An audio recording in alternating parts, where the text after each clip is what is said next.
நான் உள்ளத்துக்குள்ளே உணர வேண்டும், உள்ளும் புறம்பும் அறிய வேண்டும், மெல்ல கனலை எழுப்ப வேண்டும், வீதி புனலில் செலுத்த வேண்டும், கள்ள புலனைந்தும் கடிந்து விட்டு தெல்ல தெளிவான பரஞ்சோதி தோன்றுமேன்னா.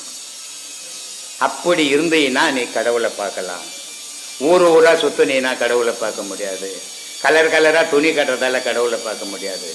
மனசை வெள்ளையாக்கி, அதுக்கு தான் கோவிலில் தேங்காய் உடச்சி வச்சான்.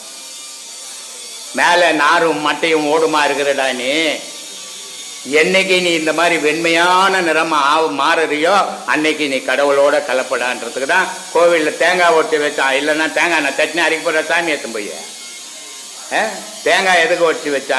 சாமி பக்கம் உடைக்கிற, சாமிக்கு உடைக்கிற தேங்காய் சாமி பக்கம் வைக்கிறதில்ல, நம்ம பக்கம் தான் வச்சுக்கிறோம். எதுக்கு நம்ம பக்கம் வச்சான்? நீ கடவுளை வழிபடும் போது இப்படி வெண்மையாக இருக்கணும்.